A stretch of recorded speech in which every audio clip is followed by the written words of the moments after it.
Alright everyone, welcome back to another video. Last time we left off with a heavy blow to Japan. Happy ending in the Marshalls. But, we're now on to Victory in the Pacific. January 30th, 1944. Kwajalein, oh man, I still can't pronounce that, bombarded. Less than 3 months after Tarawa fell, a giant and complex task force composed of U.S. Navy warships and transports, Marines and Army troops, smashed down on Kwajalein Island, in the heart of the Marshalls. An unprecedented aerial and ship bombardment devastated the island before the troops set foot ashore. In the picture above, an enormous cloud of black smoke veils much of the Kwajalein atoll, following a thunderous bombardment. While below, guns of the task force open up shortly before dawn on January 30th. The outline of the warship can be dimly traced. So you can barely see it right there, but yeah. Yeah, obviously these bombardments are pretty devastating. These guns are huge on some of these vehicles, only ships. We have, I know, like 16-inch guns. Those are pretty common. And those do some devastating damage, really. Old Glory goes up on Kwajalein. February 4th, 1944. The rising sun sets. Major General Charles H. Corlett, commander of the 7th Division, and another officer stand under the Stars and Stripes shortly after the flag was hoisted on Kwajalein. In the attack, American casualties were unexpectedly low, much lower than on Tarawa. As for the sea forces, not a ship was sunk. Actually, the islands were the first Japanese territory to be invaded by the United States forces since the war began. Tokyo regarded them as the outer lines of the Japanese Empire. Yeah, which is a big deal, obviously. These aren't like the main islands, but these are about the outer edges, as they say. So, this is a big deal. Kwajalein, the softening up. January 31st, 1944. Retribution comes to Kwajalein. Kwajalein? I'm just going to keep pronouncing it differently every time. In the foreground of the picture at the top is a long quay built by the Japanese during their 25-year tenure on the Pacific Atoll. A number of enemy landing barges can be seen tied to it. In the background, spray and smoke arise as bombs are dropped by Navy planes. As bombs dropped by Navy planes explode. My bad. While in the picture below, long sweeping clouds of smoke stream out from the U.S. warships on a bombardment assembly line as they pound enemy shores on Kwajalein during the second day of the invasion. Shortly after the U.S. fleet entered the lagoon of the atoll, safe from enemy submarines. Yeah, you can just see a lot of these guns just blowing huge masses onto those islands, doing probably an unimaginable amount of damage. The Japanese probably had not seen this kind of damage come from ship or air or anything.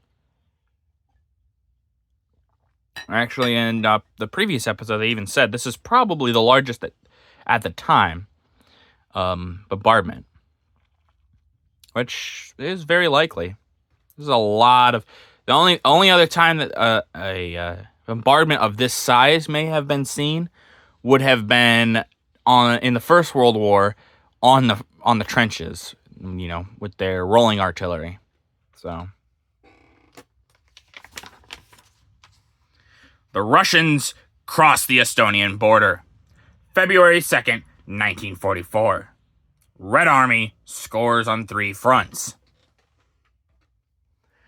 The Red Army scored spectacular military victories on both ends of the long battle front that winds across the continent from the Baltic to the Black Sea. At the north end of the battle line, the Soviet army was smashing across the border of Estonia. This northern offensive, 3 weeks old, had cleared the Nazis out of Leningrad and pushed them back out of an area 40 miles deep by 100 miles wide. The Russians were at the gates of the ancient city of Narva, Estonia, and only a few miles from the Gulf of Finland. In the Ukraine sector, there had been virtually no change in the South Russian battlefield inside the Dnieper Bend. But on January 29th, two Soviet armies suddenly launched simultaneous offensives, one of them pushing east and the other pushing west. In the 5 days, the two armies joined hands, closing a circling pocket some 50 miles in diameter. Within the pocket were 10 German divisions. Some estimates placed the total of trapped Germans as high as 100,000. And, as shown in the picture, these captured Nazis appeared weary and ill-clad. Meanwhile, in the Polish sector, the Russian columns had captured Ranovo and Lusk, I think. 85 miles inside the old Polish border. And it was apparent that the German High Command had decided to withdraw to the Bug River in the hope of making a stand there. The river is the boundary that separated Germany and Russia when they divided up Poland in 1939. So they're going back to basically their original starting lines at the beginning of Operation Barbarossa. Basically complete withdrawal from what they had gotten. It's crazy how fast the Soviets pushed them back. Obviously, they'll survive for quite a bit longer, but the time is ticking fast on the Third Reich and most of the Axis powers. The British move up in Italy, February 1944. Heavy going. British soldiers of the Allied Fifth Army move up through the Calabrito to forward positions past a number of pieces of wrecked mechanized equipment in a ditch alongside of their path. So you can see the wrecked motorized equipment there. See the boys moving up. Through the ruins. Men of the British regiment with support mortar companies marching through San Clements as they advance in Italy, passing scene after scene of desolation and destruction from the heavy fighting. Yeah, Italy takes quite a beating. I don't know if it's happened yet, but if it has, I'll just go over it now. There was an attack on Monte Cassino. I think it's Monte Cassino, but and it was a church up in the mountains, and the Allies bomb it out of existence, basically, and just awful. It was there was no enemy there, just civilians. Just awful. The Chinese hit their stride, February 5th, 1944. Fight way into Burma. Constructing the Ledo Road into China was a matter of fighting both the jungle and the Japanese at the same time, a task which scarcely anyone except General Stilwell would undertake. For more than a year, he drilled Chinese troops for the project and, for the last few months, had been leading them successfully into northern Burma. In this picture, 3 blindfolded Japanese are being led to the rear by Chinese soldiers after their capture on the northern Burma front. Of particular interest are the modern U.S. combat helmets on soldiers at right and 5th from the right. they confirmed the fact that at least a trickle of supplies was reaching the Chinese by air over the hump since the closing of the Burma Road by the Japanese. The Chinese had to depend entirely on air shipments from India.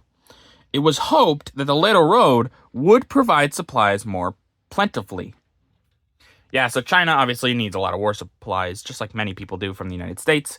So if they can get this road opened and get more supplies in sustainably and more plentifully, it will help the Chinese find their stride, as they say there, and will make them a better combat effective force, which is kind of what they need right now. But with that, that's going to do it for this video. If you guys liked the video, leave a like. If you didn't, leave a comment. Tell me what I could improve on. I always appreciate your feedback. And as always, subscribe. It really does help out the channel. Thank you.